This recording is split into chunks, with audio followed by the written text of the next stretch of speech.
Bonjour à toutes, bonjour à tous. Dans cette vidéo, on va apprendre à faire des animations avec React et Framer Motion.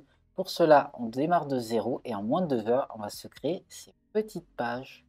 Donc vous voyez, quand je passe ma souris grâce à Framer Motion, on a des petites animations d'over. Et quand je clique, j'ai une animation, une transition de page. Et ensuite, on a rajouté des petits boutons pour qu'on ait des animations entre chaque page. Hop, hop, hop, hop, hop, hop.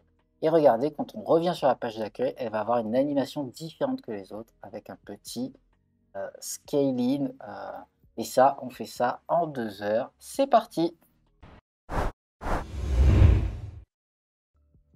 Bonjour à toutes, bonjour à tous. Aujourd'hui, on va essayer de se faire des transitions de page avec Framer Motion et on va reproduire un petit site e-commerce et on démarre de zéro. Ici, j'ai simplement quelques images que j'ai récupérées sur Unsplash et j'ai un fichier data.js qui contient un arrêt d'objets de tous ces produits.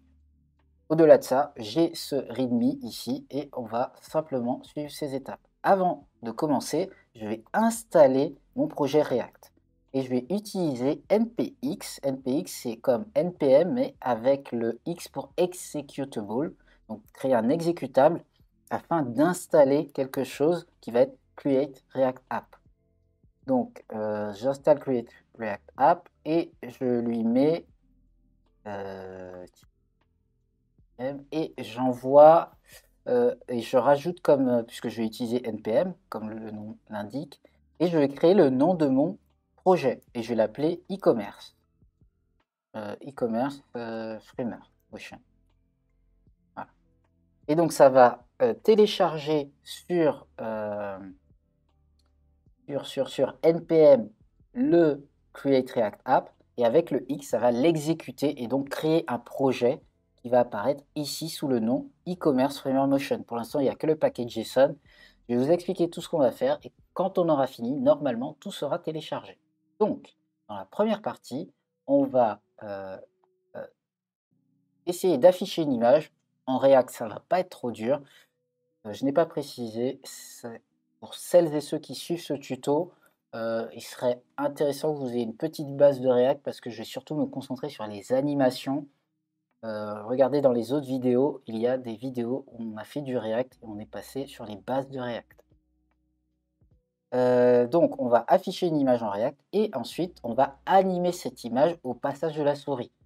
Et en Framer Motion, ça se fait très différemment que la manière dont on le ferait de manière classique en CSS.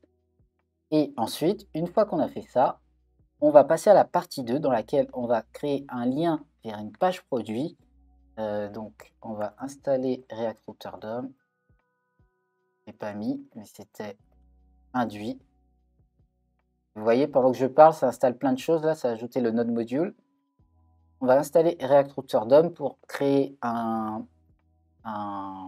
une application React multipage, enfin, qui crée la simulation de plusieurs pages.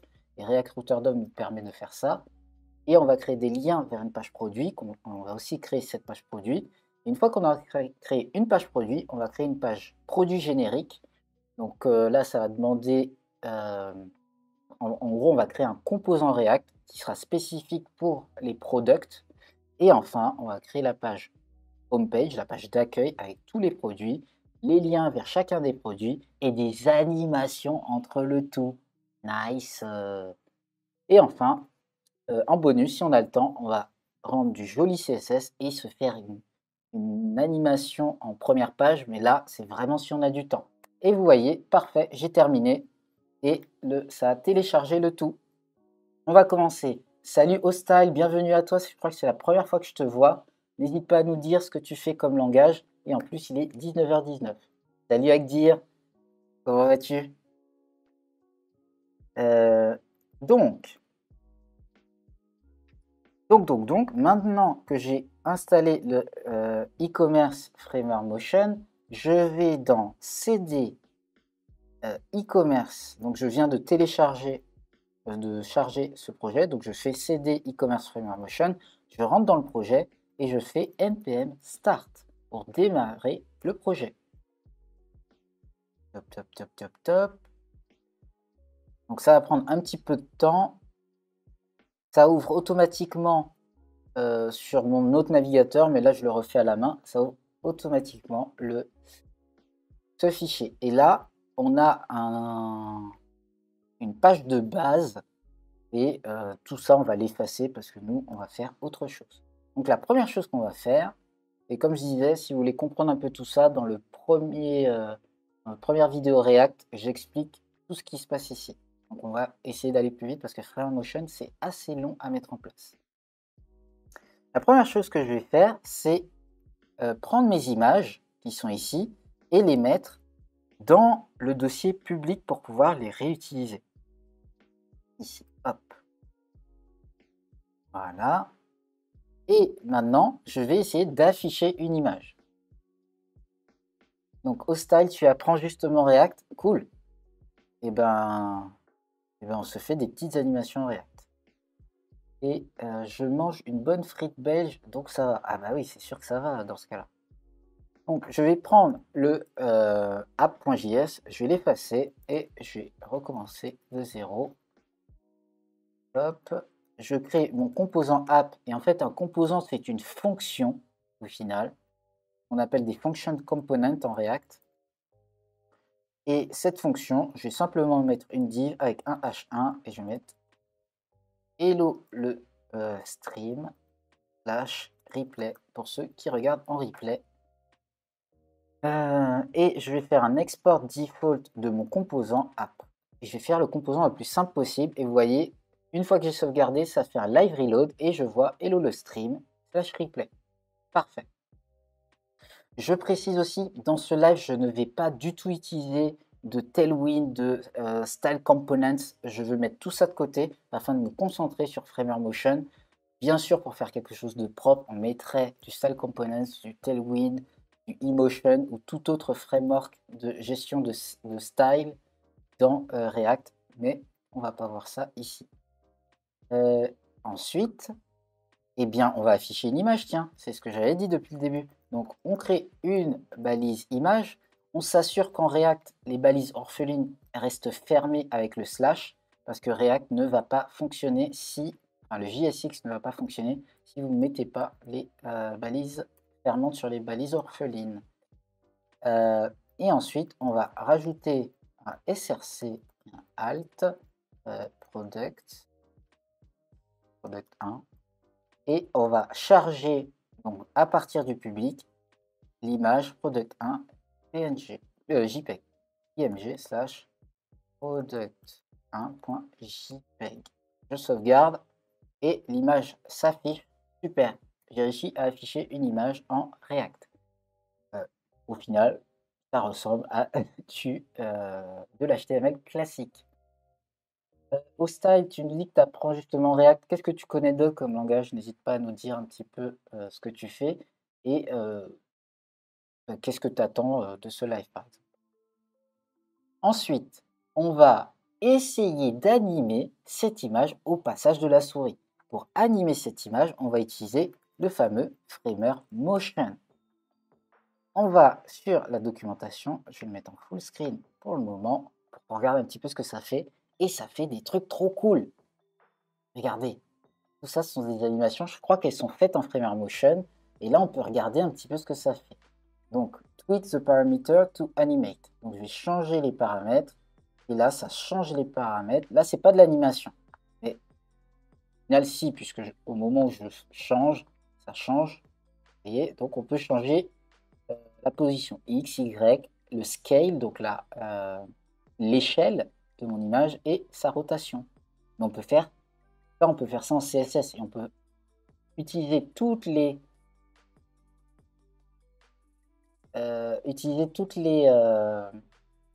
propriétés CSS dans le Framer Motion, pardon. Oui, Agdir qui dit enfin quelqu'un qui remplit le alt d'une image. Oui, c'est parce qu'il y a Julie sur le stream, donc je fais très attention. C'est la garante de l'accessibilité, donc je fais très attention. Alors ça, c'est je crois que c'est le truc tout nouveau. Alors c'est pas tout nouveau, c'est pas de la version 4, c'est de la version 5. Pardon, c'est pas de la version 5, c'est de la version 4 déjà. Et ça, on va pas le voir parce que c'est un petit peu long à mettre en place. On va déjà voir les bases. Ensuite, on peut gérer les gestures, c'est-à-dire à partir de ce qu'on fait comme interaction, on peut réagir à ce que avec Framer Motion.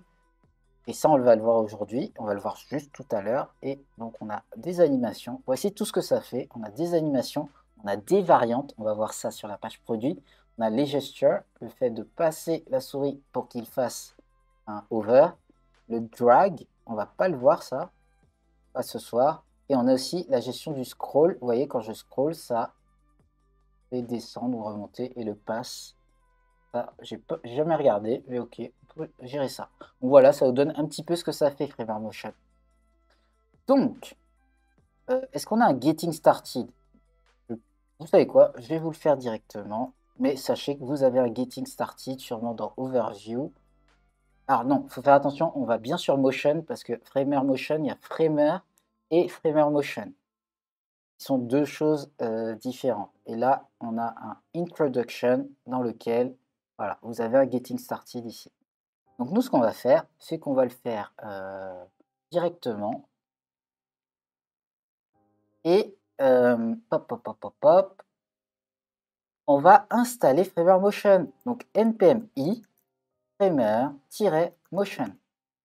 Et la raison pour laquelle je n'ai pas installé la version 5 qui vient de sortir, c'est parce qu'avec Create React App, ce n'est pas directement compatible. Il faut installer la version Next, la version qui n'est pas encore stable de Create React App. Et donc, je me suis dit, on gagne très peu de choses et par rapport à ce qu'on va montrer dans le live. Donc, je suis reparti à la version 4 qui fonctionne avec le Create React App. Ensuite, j'ai installé Framer Motion. Je redémarre mon serveur.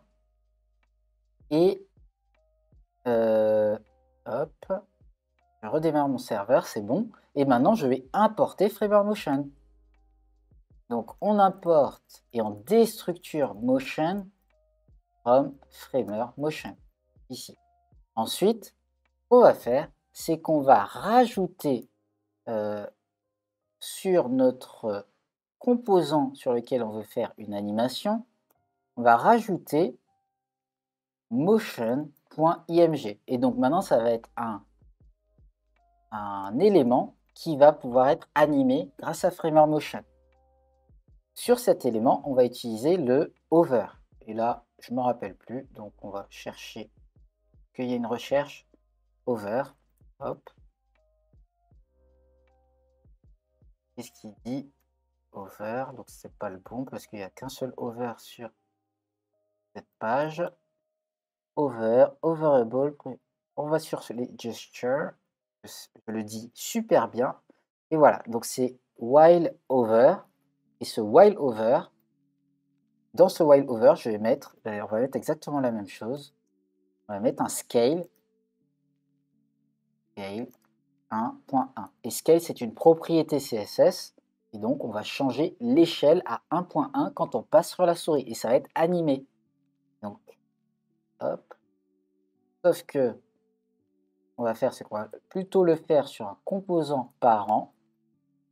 Une div, ici. On va mettre l'image dans la div. On indente le tout. Et surtout, on va mettre un with, style with à 100% de la taille de son parent. Et son parent, on va le réduire. C'est-à-dire, on va lui mettre with 100. Qu'est-ce que j'ai fait comme bêtise? Ah oui, ok. Donc j'ai eu l'erreur que je vous disais qu'on va éviter d'avoir parce que Create React App ne fonctionne pas avec. J'ai vérifié la version. Ouais, il m'a téléchargé la version 5. Donc regardez, npmi framer-motion 4. Et si vous voulez éviter ce problème, vous pouvez soit donc downgrade, passer à la version inférieure ou upgrader la version de Create React App en faisant npx de Create React App @next, la version next, comme ça, à côté de create React. PX, non, en React, on n'a pas besoin de mettre le PX. Ça met quand on met un chiffre, ça va automatiquement rajouter le PX. Si on peut l'éviter, tant mieux. Surtout qu'on peut faire des petits calculs avec, alors qu'avec le PX, on ne peut pas faire les calculs et on doit mettre un string. Pop, pop, pop, pop, pop. Donc, on a réinstallé Framework Motion. Je refais npm start. On attend que ça démarre. Exactement, on change de version avec le hat. Exactement au style. Donc, je rafraîchis. Ici, voilà, vous voyez, hop, l'image est dans son contenant. Et je vais la mettre à 200. Ça me paraît bien. Maintenant, on va utiliser un motion sur la div. Donc, on ouvre motion.div, on referme la motion.div. Cette motion.div, on lui rajoute un while over. Ah, mais en fait, c'est peut-être simplement parce que le framework motion n'avait pas fonctionné que ça ne fonctionnait pas. 1.1. Donc, quand je passe ma souris, hop là, hé hé, vous voyez? Et bien sûr, vous pouvez mettre enfin 2, genre ça va être super grand, sauf que ça, c'est pas propre. Allez, chut. Donc par défaut, vous avez une jolie petite animation. Derrière, on peut rajouter des effets, genre des spring animation pour que ça fasse un peu plus. Donc regardez, on va regarder. Je n'avais pas prévu, mais vu que ça allait beaucoup plus vite que prévu, on regarde les spring animation pour donner un peu plus de... pour que les animations soient un peu plus poussées en fait. Je crois que je ne vais pas vous le montrer parce que c'est avancé et même moi je ne suis pas très à l'aise avec ce concept encore. Donc, et si tu mets le hover dans l'image, normalement ça devrait fonctionner parce que en fait je crois que j'avais juste l'erreur du tout début. Hop. Et ben non, ça fonctionne pas parce qu'il faut le mettre sur un élément bloc, je suppose. Donc on repasse en 1.1. Je pense que parce que le scale ne doit fonctionner que sur des éléments blocs, je suppose. Sur ce... Ah, merci, pardon, excuse-moi. Hop, hop, hop. On refait. En effet, motion image. Sinon, ça n'a pas fonctionné. Si, ça fonctionne. Super. Parfait. Mais de toute façon, comme j'en aurai besoin tout à l'heure, je sais que j'en ai besoin pour tout à l'heure, donc c'est parfait. J'enlève l'image ici et j'ai une image plutôt responsive à partir de ma boîte. Ok, donc ben on a fini pour la partie 1. Et pour la partie 2, on va justement faire tout le reste que j'ai expliqué avant. Et voilà, c'est la fin de la partie 1. Pour la partie 2, je vous invite à vous connecter à codiscovery.co et à aller dans la partie blog.